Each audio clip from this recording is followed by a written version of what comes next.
He said.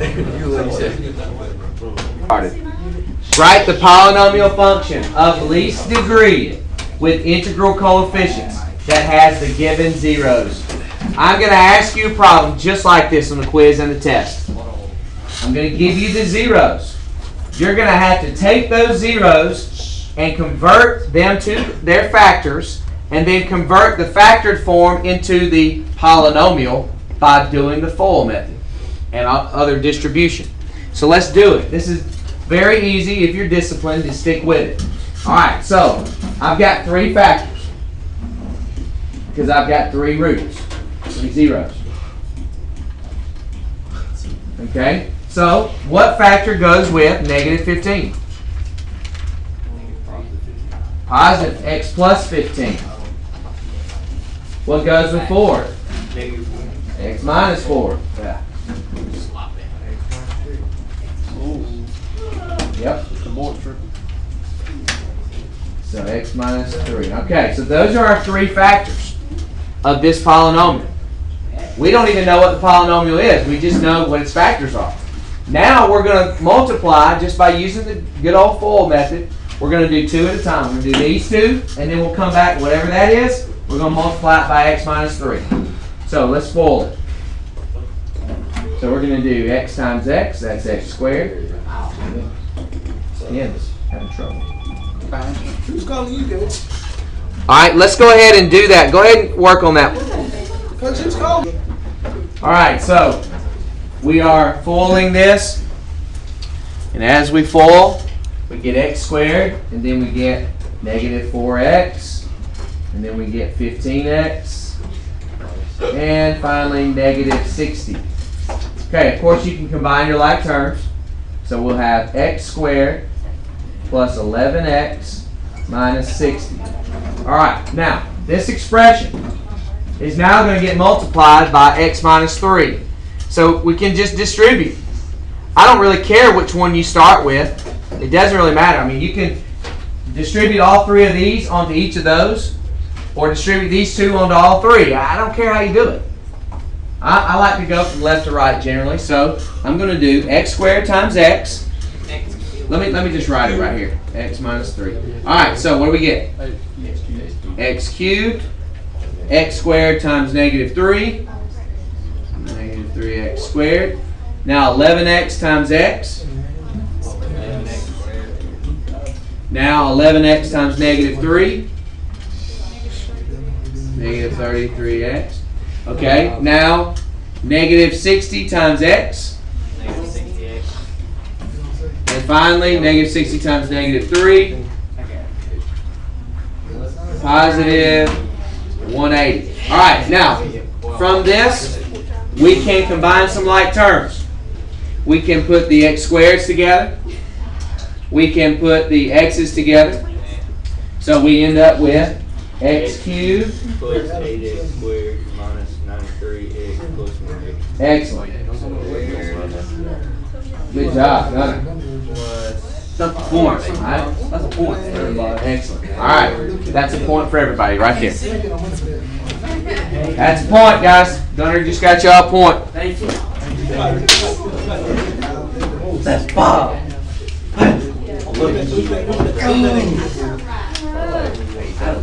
Hey, I'm generous with points, guys. All right. Let's go on to the next one.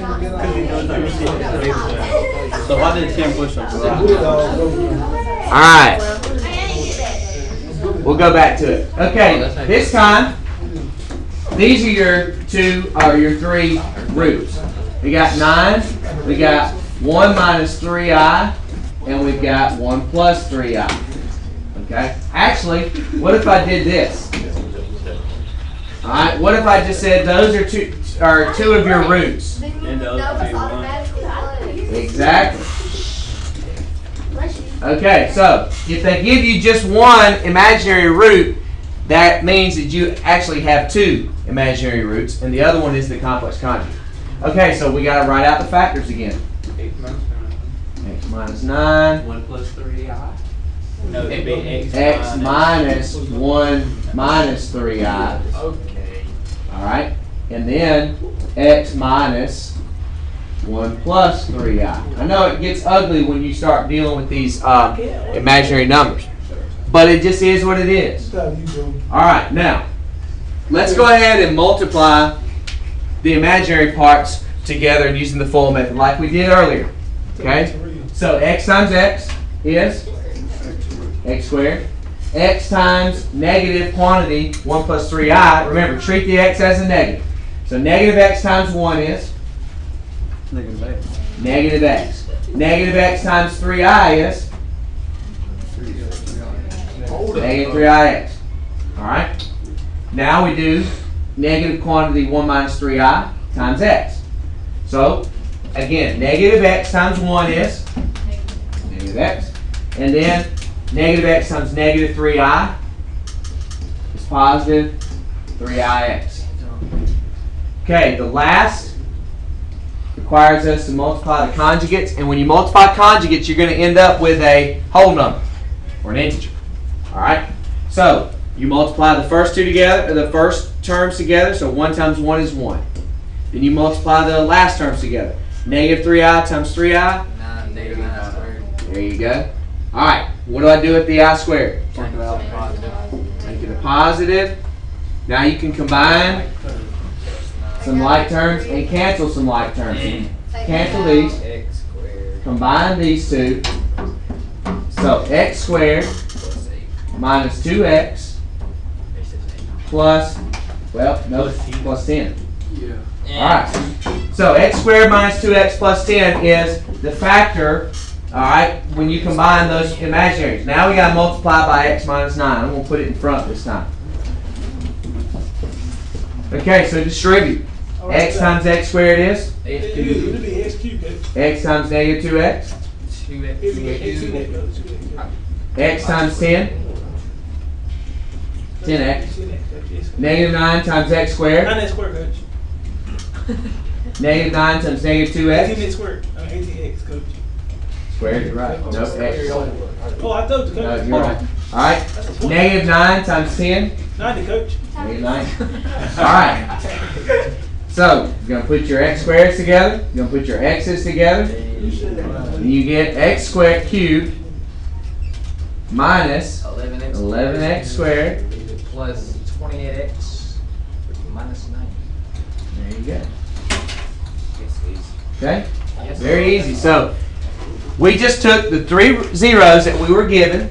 We knew that it was going to be a cubic because there's 3 of them. All right. We converted the zeros to factors and then multiply the factors to get the polynomial. There will be some problems that I ask you that will look like this. List the factors of the given zeros. Did it say write the polynomial? No. It said list the factors. This is too easy. Too easy. It's too easy. It's so easy. I think I should complicate it for you a little bit. No, coach. No, don't do that, coach. No. Especially for Annalise. She needs some more complication. Alright? So, there you go. Alright, now, what we've just looked at are several of the types of problems that you're going to have on your quiz/test. Alright, test is coming up next week. Quiz will be probably on Friday. Don't do it on Friday, coach. It's a big day, coach. Alright. You need that still? Bring that, coach. Okay. The next slide that we look at is in addition, all right, to the notes that we've already taken.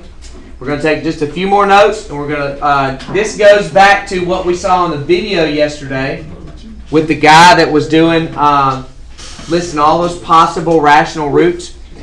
Okay, so here you go. Copy this down.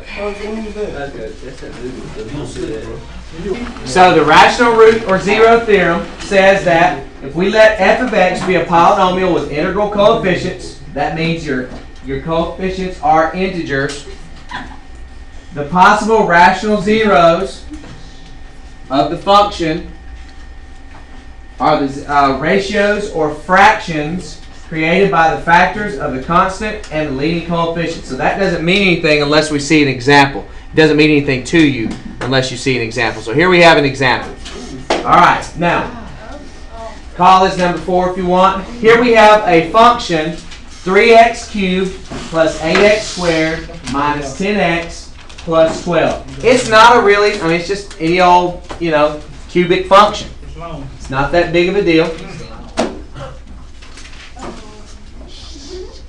I'll let you copy this also, and then we'll explain it. Okay, so you will have questions that ask you to list all the possible rational zeros of a given function. List with an L. List it. What is a list? It's a list of things. Does listing something have anything to do with algebra, really? Well, No. not really. No. We're listing the possible rational roots. What is a rational number? It's a number that can be written as a fraction. All right? A rational number is not an imaginary number or a complex number. Now, these are the possible rational roots, and here's how you do it. You take the factors of the constant, which is always going to be the number with no x, over the possible factors of the leading coefficient, which is always in front of the highest exponent, the term with the highest exponent. So therefore, the factors of 12 are positive or negative 1. Understand, you got to do the positive or the negative because negative times negative is positive. So you got plus or minus 1, 2, 3, 4, 6, and 12. And then for 3, you got plus or minus 1 and 3. Now, if you write plus or minus one time and then write all of them, I understand that it goes with all of them, right? So down here, I only wrote it one time. So we have 1 over 1 is 1. 1 over 3, 1/3. 2 over 1 is 2. 2 over 3 is 2/3. 3 over 1 is 3. 3 over 3 is 1. Do I need to rewrite the 1? No. 4 over 1 is 4. 4 over 3. 6 over 1, 6 over 3. 6 over 3 is 2. I don't need to rewrite the 2. 12 over 1, 12 over 3. 12 over 3 is 4. I don't need to rewrite the 4. So these are all the possible rational zeros. Now, here's the thing. You're going to have problems where this is all you have to do is list it. That's so easy. Just, if it says list it, make a list. All right? You should know how to do it based on taking the simple rule, and this rule is in your book. We wrote it down. The formal rule, all right, the formal theorem is in your book. It also has a corollary that goes with it, but we're covering all that. Now, look at this next question. It's different. It doesn't say list. What does it say? Find. There's a big difference. In order to find something, you're going to have to list them and test them. Just like the guy did in the video. You remember? All right, so write this. If you should have already written this down. Find all the rational zeros for the function above. So what we have to do is first list all. I don't want to put the function above. Hold on. Just erase the part that says above. All right. We're going to do a different function. All right. Here we go. This is. All right. Let me do a new screen. Okay. This is the function that we're going to use. All right. This is on page 513. This is number 22. All right. We're going to do, all right, P of x equals x cubed minus 5x squared minus 22x plus 56. This one is not going to take very long. All right. Now, the first thing we have to do is list all the possible rational zeros. So I take the last number, which is the constant 56, over, now understand I'm finding the factors, over the leading coefficient, which is 1. This is going to be easy. All right, so what are the factors of 56? Plus or minus 1, 2, what else? Is 3 a factor? No. 4? Yes. 4. 5? No. 6, no. 7, no. Oh, wait. Yes, Yes. yes, 7. Yeah, 8. 8, don't try. 14. Anything else? 28 Eh. and 56. All right, all of those are over plus or minus 1. Okay? So do I really need to relist all of these factors? Not really, not really. No, because they're all over 1. It's just me repeating myself. I don't need to do that. So now comes the test. We're going to start with 1. Why wouldn't we? Okay? Now, I'm going to show you how to test it in your calculator first to see if it is actually a 0 of the function. And if it is, then what you have to do is take that number and then use it with synthetic division and you'll get the other ones. Alright? So here we go. Here's how we're going to put it in the calculator. First, we're going to type in parentheses 1 cubed minus 5 times 1 squared minus 22 times 1 plus 56. Alright, put all that in the calculator. 30. Okay, let me pause That's this. cute. That's wrong. I squared it. I didn't cube it. So, what we did was we tested 1 and negative 1 in the calculator and it did not work. How do we know when it works? When it gives us 0. That tells us that the number we plugged in is actually a root or a 0 of the function.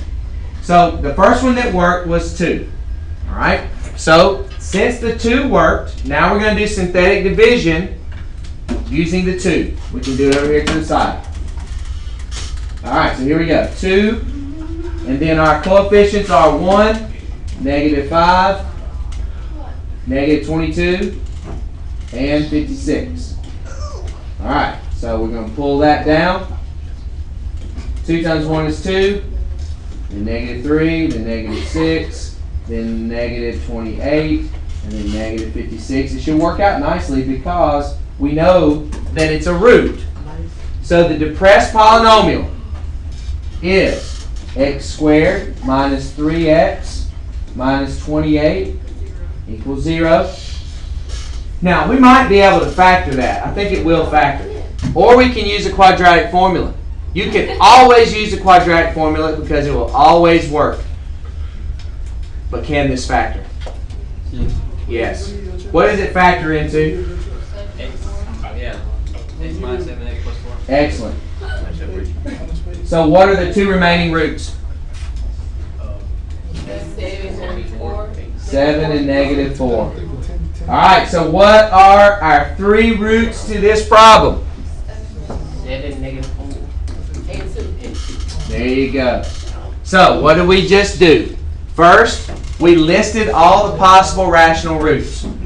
Second, we tested the roots using synthetic substitution. That's where we did this right here. We plugged it in the calculator. We took our possible roots, plugged them into the function, and when we finally got one that was equal to 0, we took that root and we did synthetic division and ended up with our depressed polynomial.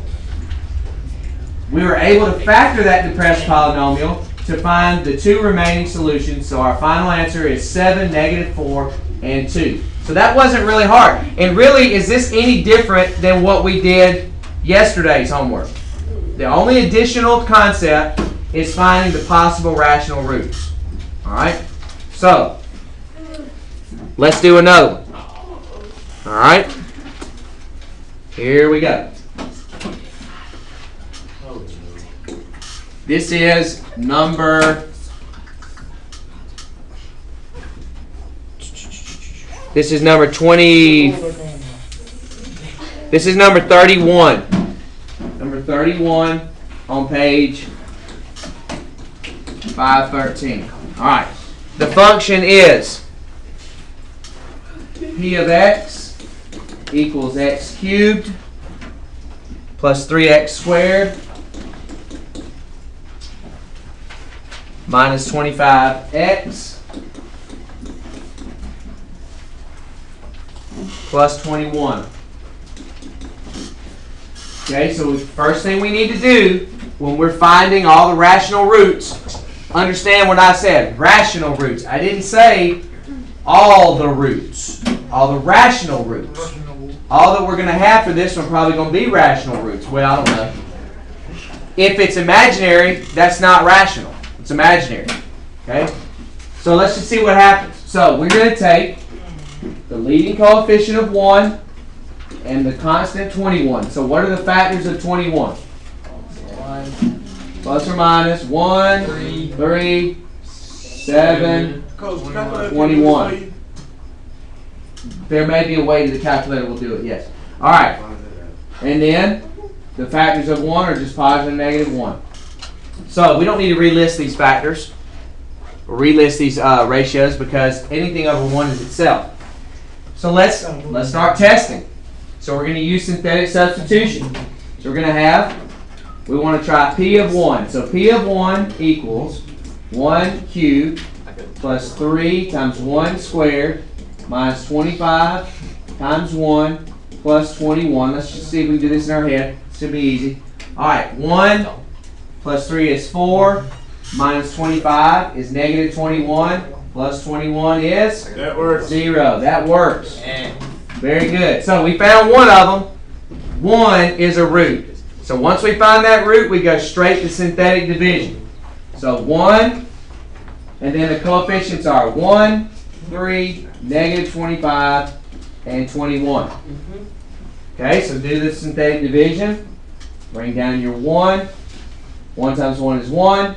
3 plus 1 is 3 times plus 1 is 4. 1 times 4 is 4. Negative 21, and then negative 21, and 0. All right, so our depressed polynomial, we'll write it over here, is x squared plus 4x minus 21 equals 0. Now, can we factor 21 to get 4? No. Yes. So x plus 7 minus 3, x equals negative 7 and 3. Alright, so what are the 3 solutions? Negative 7, 3, and 1. Ta-da. Coach, can I run to the bathroom real quick? She gets back. You can. Alright, so this is your homework assignment.